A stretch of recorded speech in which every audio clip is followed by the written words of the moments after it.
Bienvenue dans cette vidéo où je voulais vous parler d'un élément qui au départ me semblait évident, donc j'ai jamais fait de vidéo sur le sujet, et puis je me rends compte que c'est un élément important.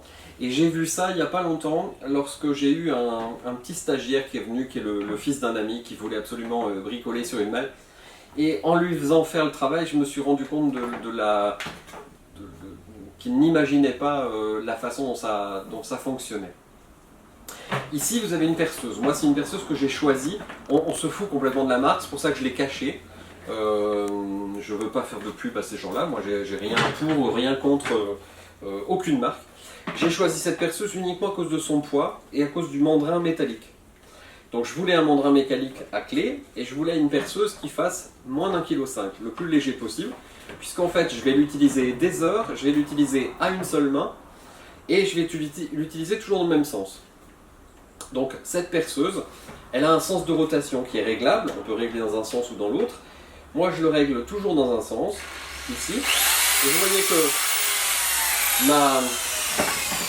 ma brosse, qui est une brosse nylon à poil classique, c'est une brosse nylon grossière.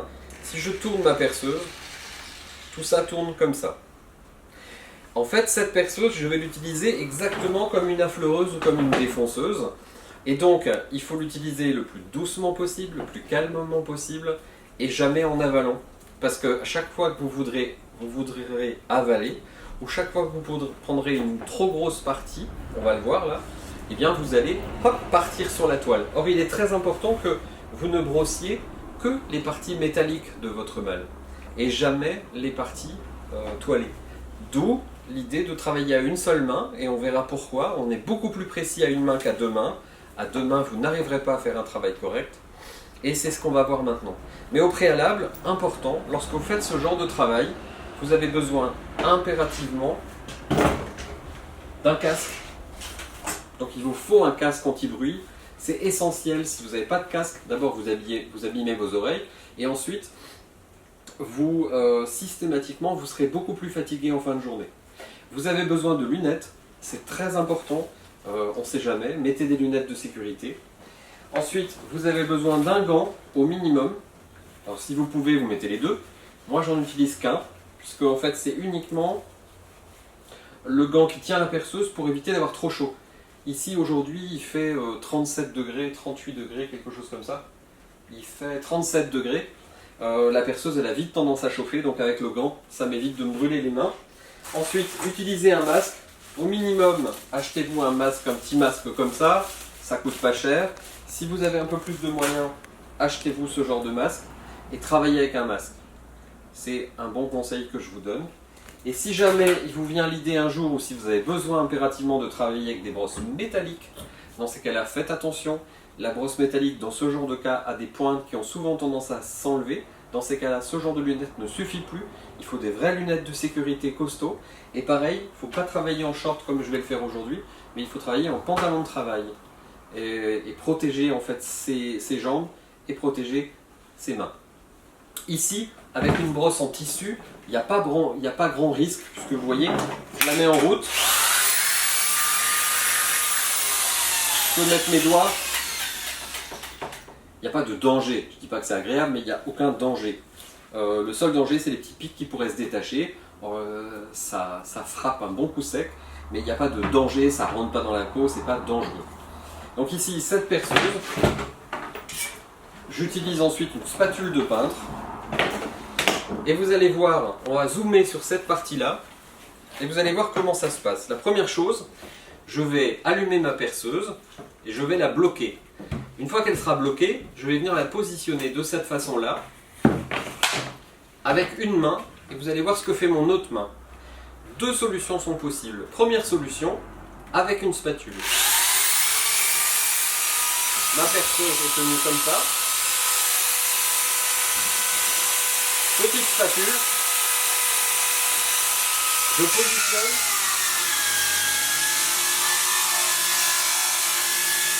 Et très délicatement, je viens comme ça. Et vous voyez que c'est la spatule que je bouge.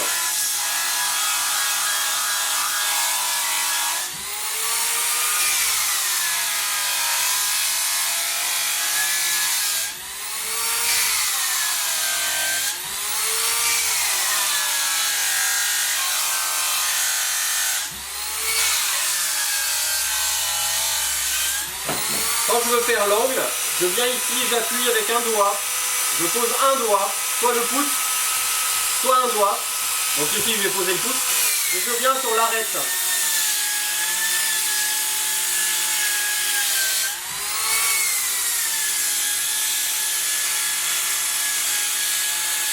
Pourquoi je prends un point d'appui? Je prends un point d'appui parce que si je ne fais pas ça, je vais avoir tendance à avoir des retours comme ça. Donc, le point d'appui est important. Exemple, je viens de prendre mon point d'appui.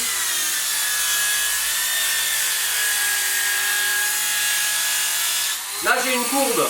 Je peux faire ça comme ça.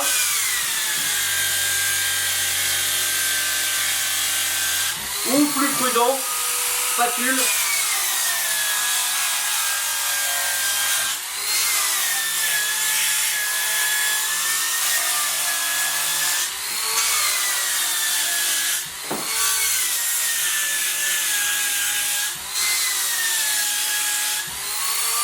Maintenant, exemple ici, je vais décaper cette partie-là.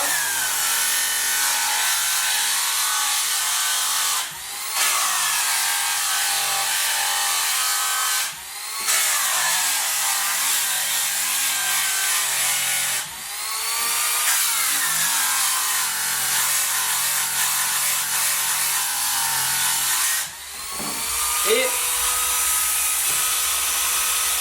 vous voyez que cette partie de l'autre côté de la barre en acier, je ne le fais pas. Pourquoi? Parce que si je m'approche trop de cette partie-là, je vais attaquer la toile. Pour faire cette partie-là, je contourne et je me déplace. Je viens rallumer ma perceuse. Je pose.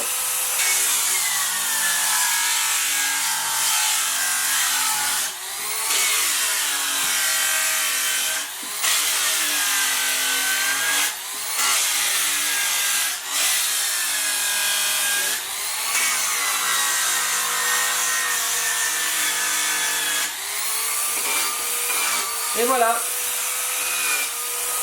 Nettoyer cette partie-là, par exemple, je peux nettoyer ici. Vous voyez, j'ai toujours un point d'appui. Là, je prends un point d'appui ici.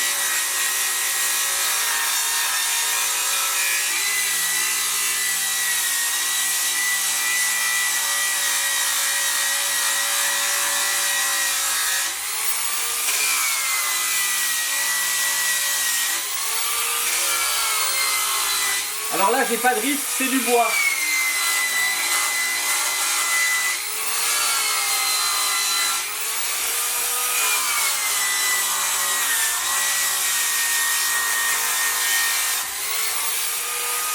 Alors un exemple, pour vous montrer en fait pourquoi il faut contrôler son... On va imaginer que ça c'est une cornière de malle, je veux brosser en fait cette partie-là. Si je brosse pas comme ça et que je fais pas gaffe, dès que je vais arriver au bord,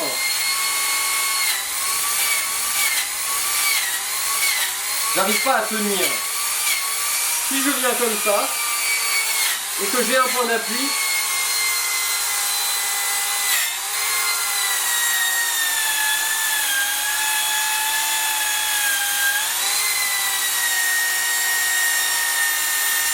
voilà.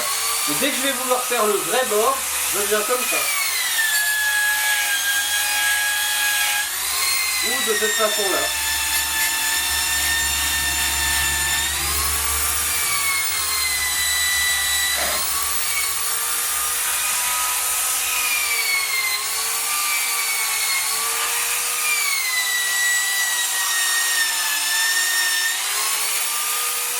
Voilà. Donc,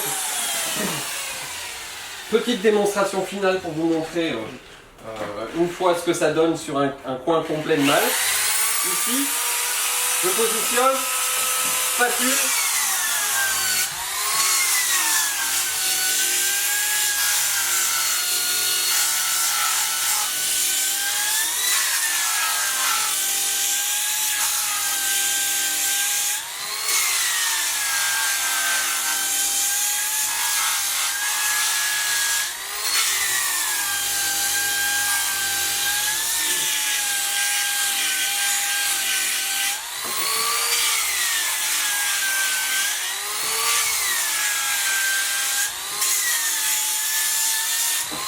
Ici,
voilà, le dessus d'une malle, brossé basiquement, de façon à nettoyer la première partie.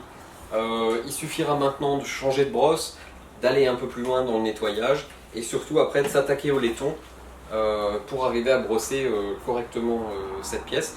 Mais c'est surtout pour vous expliquer que rien ne sert de beaucoup de puissance, ça sert à rien d'être un gros costaud, ça sert à rien d'aller très vite.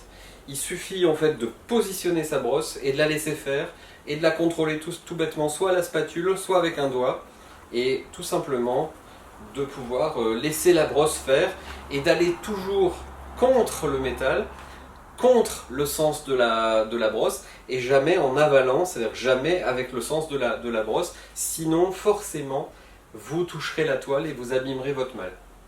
Voilà, j'espère que cette mini vidéo vous aura servi. À bientôt, n'hésitez pas à poser des questions, à commenter. Bonne journée!